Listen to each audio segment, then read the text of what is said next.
Welcome to my YouTube channel. I hope आप लोग अच्छे होंगे। आज मैं बात करूंगा कि ये जो यूथ है, इंडियन यूथ के बारे में मैं कुछ आज बात करूंगा। ये जो इंडियन यूथ, जिसे हम लोग जेन जी भी कहते हैं, जेन जी। तो आप सभी जेन जी कैसे हैं? ये जो प्रोटेस्ट 1 महीने से चल रहा था, इसके बाद आप क्या फील कर रहे हैं? अब तो आप लोगों को पावर पता चल गई हो कि जेन जी की पावर क्या है। जेन जी, आप लोगों को अपनी अंदर की पावर पता चल गई होगी कि लोकतंत्र में, और आप लोग फ्यूचर के वोटर हैं। अभी जब आप 18 के हो जाएंगे तो आपके पास तो राइट टू वोट है। इसीलिए हमारे माननीय प्रधानमंत्री इंस्टाग्राम पे आ गए, क्योंकि उन्हें पता है कि हमारे जेनजी इंस्टाग्राम पे ही हैं, और वो भी रात देर रात तक फ़ोन देखते हैं, रील्स स्क्रॉल करते हैं। इसीलिए हमारे माननीय प्रधानमंत्री जी वो फ़ोन को एकदम नज़दीक करके वीडियो बनाए। और पहले क्या बोलते थे, मित्रों मित्रों, अब वो मित्रों से फ्रेंड पे आ गए, फ्रेंड्स। और इस पे बहुत सारे ध्रुव राठी से लेके जितने भी यूट्यूबर हैं या इन्फ्लुएंसर हैं, उन्होंने हमारे माननीय प्रधानमंत्री जी के ऊपर मीम बनाया है कि वो मित्रों से फ्रेंड पे आ गए। फ्रेंड्स, मैं जानता हूँ कि पेपर लीक बहुत बड़ी समस्या है। तो वो भी जानते हैं कि ये जो जेनजी है, यूथ है, इंडियन यूथ, ये आने वाला फ्यूचर का वोटर है। तो अगर इनको खुश रखेंगे तभी हमारा वोट बैंक बचेगा। वो जानते हैं कि ये वोटर है आने फ्यूचर के। ये जेनजी यानी कि ये जो यूथ है, अगर इनके फेवर में, यानी कि ये जो पेपर लीक हो रहा है, इस मुद्दे पे अगर बात नहीं हुई तो हमारा वोट बैंक गया। तो भाई, वो पॉलिटिकल पार्टी है, वो अपनी पार्टी का, अपने वोट बैंक का, कि इलेक्शन तो 5 साल में होगा ही, क्योंकि ये फिक्स है। संविधान के अनुसार सब कुछ हो रहा है, रूल ऑफ लॉ के अनुसार, कॉन्स्टिट्यूशन के अनुसार, तो ये फिक्स है। और एक तरफ हमारे यूपीएससी एस्पिरेंट जो सिविल सर्वेंट बनते हैं, civil services examination, prelims, mains, interview, और ये लोग की जॉब परमानेंट है। इनकी जॉब सिक्योर्ड, परमानेंट। परमानेंट एक बार पोस्टिंग हो गई किसी भी कैडर में, महाराष्ट्र कैडर या यूपी कैडर, तो एक बार जॉब कैडर मिल गया, यानी कि फिक्स, अब वो परमानेंट है। और यही तो खूबसूरती है डेमोक्रेसी की, कि वो एमपी एमएलए, वो लोग 5 साल के लिए हैं, वो टेम्परेरी है, वो 5 साल के बाद फिर गद्दी से उठाएंगे, फिर जनता के सामने आएंगे। और हम लोग परमानेंट है। और जब इलेक्शन होता है ना, तो सारी power article 324 election commission of India, जो election commission of India election करवाता है, वो ऑल पावरफुल हो जाता है। आर्टिकल 324 एक्टिव हो जाता है, यानी कि जितने भी हम लोग आईएएस ऑफिसर, हमारी ड्यूटी लगती है जब इलेक्शन होता है, तो हम ही लोगों की ड्यूटी लगती है। जितने भी सिविल सर्विस हैं, सिविल सर्वेंट हैं, वो लोग टेम्परेरी हैं, वो लोग टेम्परेरी है 5 साल के लिए, लेकिन हम लोग परमानेंट है। इसीलिए तो बैकबोन बोलते हैं, civil servant are the backbone of democracy, Indian democracy. और जो हमारे माननीय प्रधानमंत्री जी हैं, वो जितने भी, ये राहुल गांधी जी, कांग्रेस में के leader Rahul Gandhi ji, leader of opposition भी हैं, और हमारे केजरीवाल जी, अरविंद केजरीवाल जी, तो ये सब अपनी अपनी पॉलिटिकल, अपने वोट बैंक के लिए, क्योंकि इलेक्शन तो होगा ही, तो अपने वोट बैंक के लिए ये जितने भी यूथ, क्या नाम है, ये सीजेपी प्रोटेस्ट हो रहा था जेनजी का, तो ये सब जानते हैं कि ये लोग वोटर हैं। इनमें से कुछ 18 के होंगे, कुछ 18 के अभी नहीं होंगे। तो ये सारे पॉलिटिकल पार्टी, जितने भी अपोजिशन या रूलिंग पार्टी, ये लोग जानते हैं, इसीलिए ये रील्स बनाए। मोदी जी सबसे पहले आए, अपना क्या नाम है, थोबड़ा लेके थोबड़ा लेके आए एकदम कैमरे में। उनकी सफ़ेद सफ़ेद दाढ़ी दिख रही थी, सफ़ेद सफ़ेद उनकी, एकदम ऐसे फ़ोन ऐसे करके। फ्रेंड्स, मैं जानता हूँ पेपर लीक, मुझे ये सीन देख के बहुत हंसी आई। अरे मोदी जी, आप नॉर्मली जैसे बोलते हैं वैसे ही बोल दिए होते, तब भी सेटिस्फैक्शन मिल गया होता कि हाँ, कम से कम आप बोल तो रहे हैं, क्योंकि आप प्राइम मिनिस्टर हैं। आपको ये जो ट्रेंड अपनाना था जेन जी का, ये अपनाने की ज़रूरत नहीं थी। आप अपने अंदाज में सपोर्ट करते, यानी कि बोलते, तब भी काम हो जाता। और ये आप फास्ट ट्रैक कोर्ट की जो बात की है, फास्ट ट्रैक कोर्ट, ये फास्ट ट्रैक कोर्ट से क्या होगा? पेपर लीक तो हो गया, पेपर लीक हो गया, कैंसिल हो गया, और कई सारे बच्चों की ज़िंदगी खराब हो गई, सुसाइड भी हो गया, कई सारे बच्चे सुसाइड कर लिए। तो ये सब हो गया है। इन ये सब होने के बाद आप बोल रहे हैं कि हम फास्ट ट्रैक कोर्ट बनाएंगे और जल्दी वहाँ फास्ट ट्रैक कोर्ट में जल्दी सुनवाई होगी। तो ये सब तो होने के बाद, और कानून तो है, prevention of public examination paper leak कानून तो है, 2024 में आया था। 2024, हाँ, कानून है, इस पे कानून है, लेकिन दोबारा से अमेंडमेंट लाने की क्या ज़रूरत थी उसी कानून में, अमेंडमेंट करने की, अमेंडमेंट बिल। बट आपको ये इंश्योर करना है कि वो कानून अप्लाई हो रहा है, एग्जीक्यूट हो रहा है कि नहीं प्रॉपर तरीके से, इम्प्लीमेंट। कानून तो है ऑन पेपर, तो पेपर लीक के ऊपर कानून है, फाइन भी है, जेल भी है, सब कुछ है। मोदी जी, आपको बस इंश्योर करना है कि वो कानून इम्प्लीमेंट हो रहा है कि नहीं, एग्जीक्यूट हो रहा है कि नहीं, एग्जीक्यूशन पूरे ऑल ओवर इंडिया में, पूरे कंट्री में इम्प्लीमेंट हो रहा है कि नहीं। बट आपको ये कानून का डर बनाना है कि कोई भी जो बच्चा है वो पेपर खरीद रहा है या कोई पेपर बेच रहा है पेपर पैसे के लिए, तो उनके मन में रहे एक डर। आपको डर क्रिएट करना है कि कोई हिम्मत भी ना करे पेपर लीक करने की, पेपर बेचने की, और कोई हिम्मत ना करे पेपर खरीदने की। आपको बस डर बनाना है। कानून है, उसमें अमेंडमेंट करने की या फास्ट ट्रैक कोर्ट करने की क्या ज़रूरत है? वो ये सब पेपर लीक तो हो गया, सब कुछ हो गया, सुसाइड भी बच्चों ने कर दिया, और ये प्रोटेस्ट में लोगों ने लाठियाँ भी खा ली, पुलिस की लाठीचार्ज, तो सब कुछ हो गया है। ये सब होने के बाद आप इंस्टाग्राम पे 12 बजे अपलोड कर रहे हैं, एकदम थोबड़ा दिखा रहे हैं, एकदम ऐसे थोबड़ा दिखा रहे हैं। फ्रेंड, मैं जानता हूँ कि पेपर लीक बहुत बड़ी समस्या है, तो क्या मतलब है? आप प्राइम मिनिस्टर हैं, आप डिफैक्टो हैंड हैं, भले highest authority president of India है, highest authority, first citizen of India, constitutional head president of India है, लेकिन वो डिज्योर हेड है, वो नॉमिनल है, उनके नाम पे होगा, लेकिन करने वाले तो आप ही हैं ना। वो उनके नाम पे होगा, प्रेसिडेंट ऑफ इंडिया के नाम पे होगा, उनके नाम पे सब कुछ होगा, लेकिन करने वाला तो आप ही हैं, प्राइम मिनिस्टर ऑफ इंडिया, आप ही तो करेंगे सब कुछ।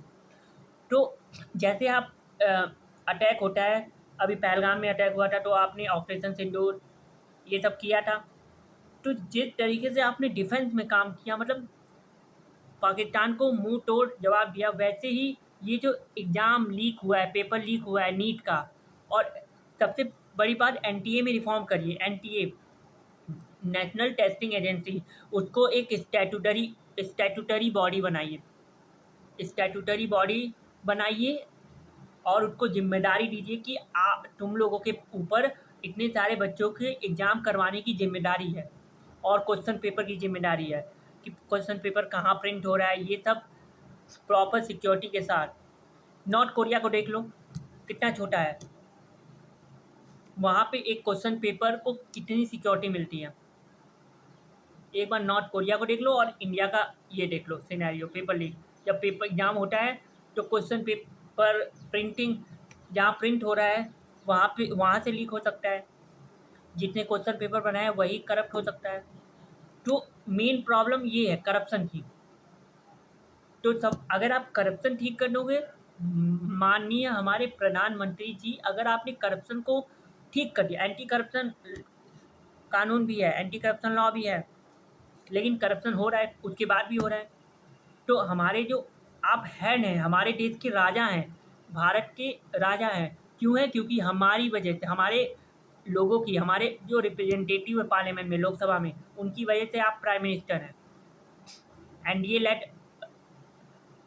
एनडीए की रूलिंग है ना, यानी कि एनडीए लेड जो अलायंस है एनडीए, जिसमें बीजेपी सबसे बड़ी पार्टी, तो उस वजह से आप पावर में है क्योंकि मेजॉरिटी लोकसभा का, तो मेजॉरिटी लोकसभा की ही मानिए क्योंकि लोकसभा डायरेक्टली इलेक्टेड होते हैं, दोनों हाउस की मेजॉरिटी होती है, लेकिन ज़्यादातर लोकसभा पे ही डिपेंड, क्योंकि लोकसभा की पूरी होती है मेजॉरिटी, क्योंकि लोकसभा के लोगों को, यानी कि लोकसभा के जो एमपी हैं उनको हमने डायरेक्टली हमने वोट करके भेजा है, इसीलिए हमारे देश का जो खजाना है, यानी कि consolidated fund of India, CFI, consolidated fund of India, ये हमारे देश का खजाना है, हमारे इंडिया का खजाना है, मेन खजाना है। और जो हमारे देश का सोना है वो आरबीआई के पास है, तो हमारे देश का सोना और हमारे देश का खजाना CFI वो लोकसभा के ही हाथों में रहता है, यानी कि जो तिजोरी है CFI, कॉन्सॉलिडेटेड फंड है इंडिया का, वो लोकसभा के ही कंट्रोल में रहता है, और सरकार उसमें से एक पैसा नहीं निकाल सकती, उसको निकालने के लिए मनी बिल लाना पड़ेगा और उसको लोकसभा में अप्रूव पास करवाना होगा, तब जाके और ये कब आएगा, जब प्रेसिडेंट को कहा जाएगा कि आप मनी बिल को इंट्रोड्यूस करिए लोकसभा में। सबसे पहले लोकसभा ही, राज्यसभा के बाद कोई वो राइट नहीं है कि उसको रिजेक्ट करे कि इसमें ये रिफॉर्म, रिफॉर्म रिकमेंड कर सकता है, लेकिन क्या नाम है, रिकमेंडेशन को माना ही जाए, ये लोकसभा के ऊपर, क्योंकि लोकसभा के जो MP हैं वो डायरेक्टली जनता के रिप्रेजेंटेटिव, डायरेक्टली पीपल्स रिप्रेजेंटेटिव, और ये CFI देश का खजाना, ये जनता का ही खजाना है, जनता, आम जनता का, जो मिडिल क्लास लोग हैं जितने भी, और मिडिल क्लास परिवार जितने भी गरीब हैं, मिडिल क्लास, जो मेहनत करके ठेले पे छोला भटूरा ये सब मेहनत करके कमाते हैं, कोई मजदूरी करके, कोई किसान खेती करके, तो ये सारे उन मेहनती लोगों का पैसा है जो वहाँ कंसोलिडेटेड फंड ऑफ इंडिया में जमा है, और उसकी जिम्मेदारी लोकसभा के हाथ, उसकी चाबी लोकसभा के हाथों में है, पूरी लोकसभा के हाथों में है। तो सरकार, गवर्नमेंट तो मेजॉरिटी पे पल रही है, जब उसके पास लोकसभा की मेजॉरिटी है तो वो मनी बिल तो पास हो ही जाएगा। अगर वो मनी बिल पास नहीं हो रहा है तो मतलब कि मेजॉरिटी नहीं है, यानी कि सरकार गॉन। ये भी मेजॉरिटी है तभी तो मनी बिल पास हो रहा है, अगर मेजॉरिटी नहीं रहती तो मनी बिल पास होता सरकार का, सरकार तो रहती ही नहीं, मेजॉरिटी नहीं है तो सरकार नहीं है। फिर से लोकसभा में मेजॉरिटी होगा, यानी कि मेजॉरिटी जो भी पार्टी दिखाएगी, या अलायंस करके या इंडिविजुअल करके, या फिर अगर नहीं दिखा रही तो इलेक्शन वापस से होगा, चाहे उन सभी MP का अपने अपने कॉन्स्टिट्यूएंसी में वापस आएंगे लोगों के पास, यानी कि फ्रेश इलेक्शन होगा। अगर सरकार गिर गई तो फ्रेश इलेक्शन होगा, और अगर नहीं, सरकार अगर गिर गई लेकिन लोकसभा तो है ना, अगर लोकसभा खत्म हो गई, डिजॉल्व हो गई, तब फ्रेश इलेक्शन होगा, लेकिन अगर लोकसभा है और सरकार गिर गई, यानी कि मेजॉरिटी खो दी, तो उसी लोकसभा में से अगर अपोजिशन ने मेजॉरिटी दिखा दी तो वो जीत जाएगा, यानी कि, या फिर अगर NCM, नो कॉन्फिडेंस मोशन अगर आ गया, तब भी सरकार गॉन, अगर मेजॉरिटी प्रूव नहीं हुई। तो सिस्टम तो है ही बहुत, हमारा तो कॉन्स्टिट्यूशन है, पूरा सिस्टम, रूल ऑफ लॉ बहुत ही अच्छे से डिफाइन है, और प्रेसिडेंट ऑफ इंडिया और प्राइम मिनिस्टर ऑफ इंडिया, ये जो दो एग्जीक्यूटिव हैं, नॉमिनल हेड और रियल हेड, ये प्रेसिडेंट ऑफ इंडिया की क्या जरूरत थी, प्राइम मिनिस्टर काम कर रहे थे, वो ठीक नहीं था, तो इसलिए क्योंकि प्राइम मिनिस्टर तो अपनी पार्टी बीजेपी की है, यानी कि इसमें पॉलिटिकल इंटरवेंशन होगा, और जो प्रेसिडेंट ऑफ इंडिया ये इनडायरेक्टली इलेक्टेड है, और ये किसी पार्टी के वो नहीं है समर्थक, ये न्यूट्रल है, यानी कि अपोजिशन और रूलिंग में जो है, तो वो प्रेसिडेंट ऑफ इंडिया एक न्यूट्रल बॉडी हो गई। और जो हमारा लेजिस्लेचर है, गवर्नमेंट के 3 आर्गन है, एग्जीक्यूटिव, लेजिस्लेचर और जुडिशरी, तो लेजिस्लेचर, हमारे इंडिया में लेजिस्लेचर का काम कौन करता है? पार्लियामेंट। और पार्लियामेंट कंप्राइजेज लोकसभा, राज्यसभा और प्रेसिडेंट ऑफ इंडिया, क्योंकि उनके एसेंट के बिना कोई बिल एक्ट नहीं बनता। तो प्रेसिडेंट ऑफ इंडिया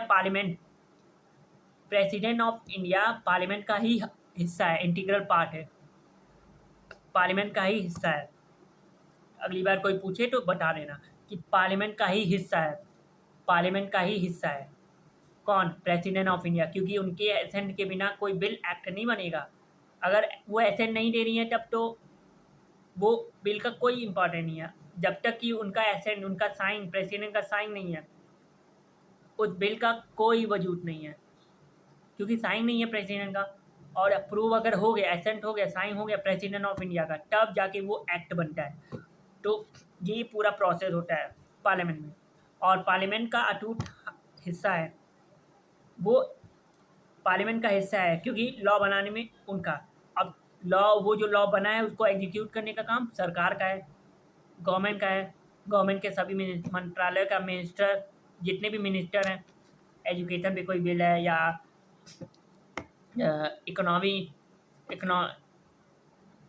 इकोनॉमी से रिलेटेड कोई, या फिर कोई फ्यूजिटिव वर्ड होता है भगोड़ा, फ्यूजिटिव। तो ये जो कंसोलिडेटेड फंड ऑफ इंडिया की बात कर रहा था, ये हमारे देश का पूरा मेन खजाना है, हमारे देश का खजाना, हमारी जनता का मेहनत का खजाना है, आम जनता की, किसानों की, मजदूरों की। तो ये हमारे देश की मेहनती जनता जो मेहनत करके कमाती है। और बहुत सारे वर्ड आएंगे, तो मुझे यही कहना है। और जितने भी सिविल सर्वेंट हैं जो सिविल सर्विसेज एग्जामिनेशन की तैयारी करते हैं, यूपीएससी एक कॉन्स्टिट्यूशनल बॉडी है, ये हम पॉलिटी में पढ़ते हैं कि नहीं? तो हम ओवरऑल सब कुछ देखते हैं, करंट अफेयर, हम सेंट्रल क्या नाम है CBFC भी देखते हैं, central board of film certification, CBSC। और यानी कि जितनी भी बॉडियां हैं, सिविल सर्वेंट जो होता है सबको देखता है। और हमारे सिलेबस में, हमारे सब्जेक्ट में एथिक्स, इंटेग्रिटी एंड एप्टीट्यूड क्यों है, इमोशनल इंटेलिजेंस क्यों है, ह्यूमन इंटेलिजेंस क्यों है, ये सब क्यों, ह्यूमन इंटरफेस, ह्यूमन वैल्यूज, ये सब क्यों पढ़ते हैं, इंडियन सोसाइटी हम लोग क्यों पढ़ते हैं, हिस्ट्री हम लोग क्यों पढ़ते हैं, पॉलिटी हम लोग क्यों पढ़ते हैं, ये सारी चीज़ें हम क्यों देखते हैं। और जो करंट में जो हो रहा है ये भी हम देखते हैं, और उनको लिंकेज बना, इंटरलिंकेज, तो इंटरलिंकेज करने का काम ये सब ओवरऑल हम ही लोग करते हैं, जब तैयारी कर रहे हैं तब भी, और बनने के बाद भी, ऑल इंडिया रैंक सिक्योर होने के बाद, जब हमें कैडर मिलता है, मतलब ट्रेनिंग होती है लबातना में, उसके बाद वहाँ पे भी इंटरनल एग्जामिनेशन, ये सब होने के बाद जब हमारा अपॉइंटमेंट होता है, मतलब कैडर मिलता है, एलोक्वेट होता है, तो उस कैडर में हमारी पोस्टिंग होती है। तो वो पोस्टिंग हुई है तो वो अब परमानेंट फिक्स, उनका टेन्योर फिक्स, उनकी जॉब फिक्स, परमानेंट एग्जीक्यूटिव, अब वो परमानेंट हैं उस चेयर पे, परमानेंट एग्जीक्यूटिव, उनके ऊपर जो हमारे देश का ये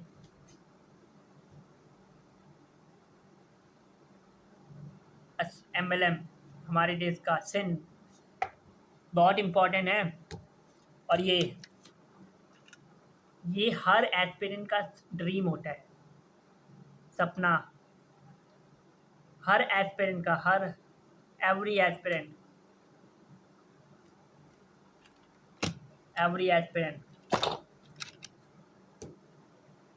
ओके, तो यही मुझे कहना था। तो you are the future of India, and जितने भी एनजी हैं जो भी सिविल सर्विसेज की तैयारी कर रहे हैं, civil services examination, prelims mains interview, ये इतना जो एग्ज़ाम पैटर्न डिवाइड किया गया है, प्रीलिम्स फिर मेंस में आंसर लिखना, 9 पेपर को लिखना, हाथों का तो बन जाता होगा पकौड़ा, इतना लिखते लिखते 9 पेपर, लेकिन करना पड़ेगा, क्योंकि you are the future of India and you are the permanent executive. वो लोग क्या है, वो लोग 5 साल के लिए हैं, 5 साल के लिए। ये डेमोक्रेसी है, लोगों का विल, लोगों की इच्छाएं, लोगों का फंडामेंटल राइट। अच्छा, right to vote, right to vote fundamental right है कि नहीं? वो कॉन्स्टिट्यूशनल राइट है। Right to vote constitutional right है। राइट टू वोट, ये जो वोट देने का अधिकार है, ये कॉन्स्टिट्यूशनल राइट है, लीगल राइट है। वो हक है हर एवरी सिटीजन जो 18 प्लस है, 18 प्लस है या 18 साल का बंदा। पहले 21 साल थे लेकिन उसको रिड्यूस कर दिया हमारे क्या नाम है, राजीव गांधी जी ने। तो यही था ओवरऑल मैं देखूं तो सिविल सर्वेंट यानी कि आईएएस, इंडियन एडमिनिस्ट्रेटिव सर्विस, जितनी भी ऑल इंडिया सर्विसेज, ये सब परमानेंट एग्जीक्यूटिव हैं। एंड पूरा देश हमारे हाथों में रहता है। मतलब अभी तो नहीं है, अभी तो हम तैयारी कर रहे हैं, आप लोग तैयारी कर रहे हैं। तो इसीलिए you are the future of India, you are the future of Indian democracy, permanent executive. वो लोग क्या है, वो लोग 5 साल के लिए एमएलए एमपी, वो 5 साल के लिए है। सरकार 5 साल के लिए पावर में है। और क्यों है? क्योंकि उसके बाद लोकसभा की मेजॉरिटी है, और लोकसभा यानी कि जो पार्लियामेंट है, पार्लियामेंट ऑफ इंडिया, वो पीपल्स, जनता को रिप्रेजेंट करती है। पूरी जो देश की पॉपुलेशन है उसको रिप्रेजेंट करती है, पूरे देश को रिप्रेजेंट करती है। जो उसमें एमपी बैठे हैं वो लोगों को रिप्रेजेंट करते हैं, अपनी अपनी कॉन्स्टिट्यूएंसी में जितने भी लोगों ने वोट किया है। पीपल्स रिप्रेजेंटेटिव, ये जो वर्ड है, इसीलिए ये अकाउंटेबल, ये सारे अकाउंटेबल हैं। सरकार पार्लियामेंट के प्रति अकाउंटेबल है, और ये जो एमपी एमएलए यानी कि ये लोग हमारे प्रति रिस्पॉन्सिबल है, अकाउंटेबल है, रिस्पॉन्सिबल, जिम्मेदार हैं। मैंने इसे जिम्मेदार बोला, रिस्पॉन्सिबल, और प्लस सिटीजन की भी ये जिम्मेदारी है। सिटीजन जो नागरिक है उसकी भी जिम्मेदारी है अपने देश को, अपने लोकल जो एरिया है, अपने गली कॉलोनी, इन सबको साफ रखना, राइट टू क्लीन इन्वायरमेंट, अपने सराउंडिंग को साफ रखना, और बहुत सारी चीज़ें। तो सिर्फ ये हमारी जिम्मेदारी ये नहीं है कि हमने दुकान से कुरकुरे का पैकेट लिया और कुरकुरे खाया और पैकेट को हमने रोड पे फेंक दिया। ये सिविक सेंस बिल्कुल नहीं है। सिविक सेंस ये कहता है कि हम लोग कुरकुरे खाएं और पैकेट को रोड पे फेंक दें। अगर आपने कुरकुरे खाया है खरीद कर, तो उस पैकेट को उसको सही जगह रखिए। अगर दुकान के बाहर डस्टबिन नहीं है तो उसको अपनी जेब में रखिए।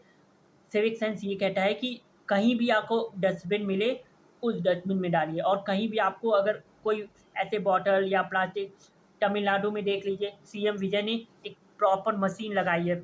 जो भी जो गरीब है, अगर वो दिन में 5 बॉटल या 10 बॉटल जो इधर उधर फेंके रहते हैं पानी के, उनको अगर उस मशीन में डालेगा तो उसको 5 रुपये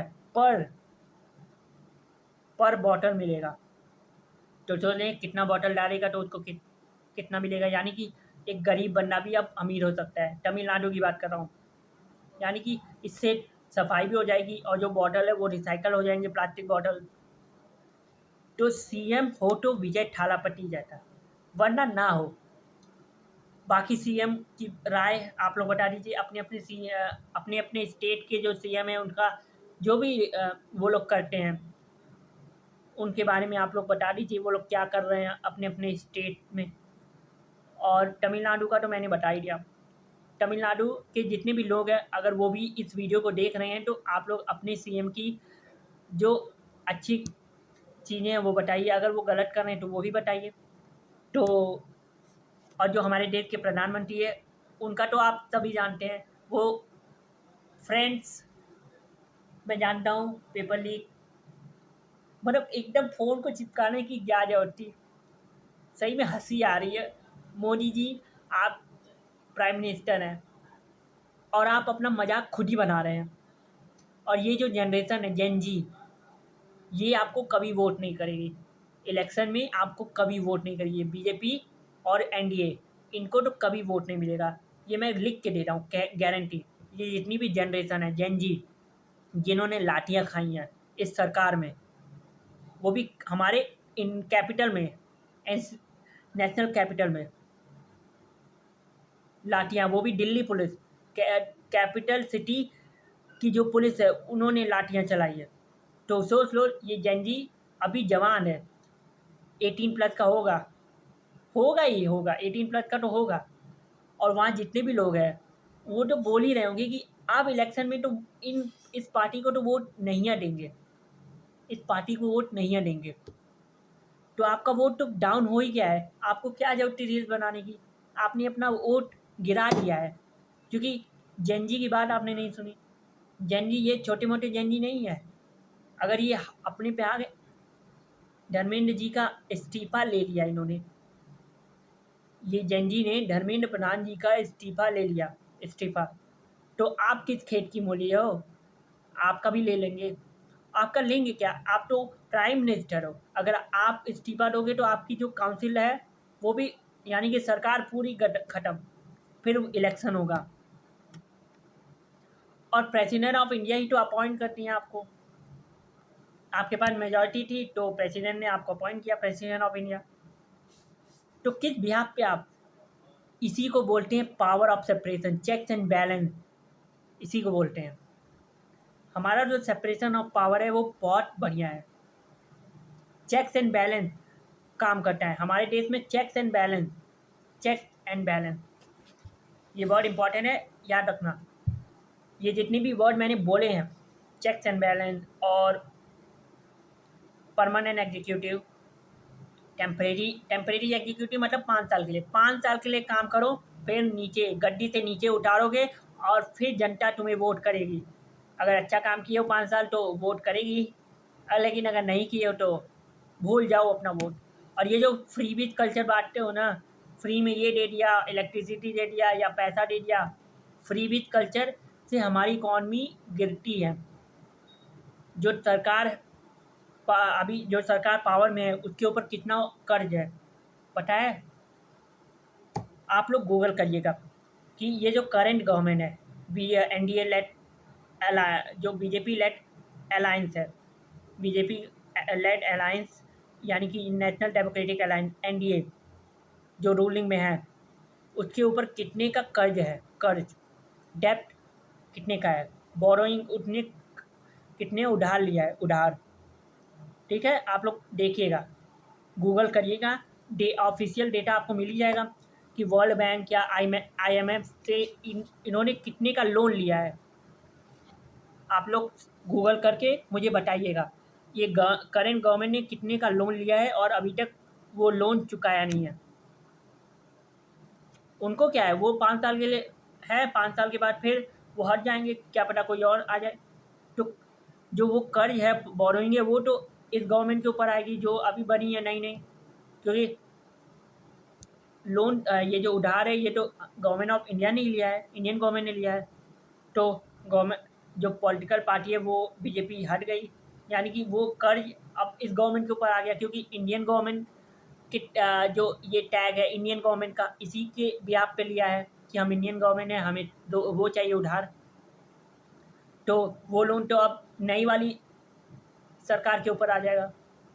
तो ये दिक्कत है, इसीलिए आप लोग गूगल करिएगा कि कितने का वो है, उधार है हमारे करंट गवर्नमेंट जो अभी करंट में है। मैं भी देखूँगा।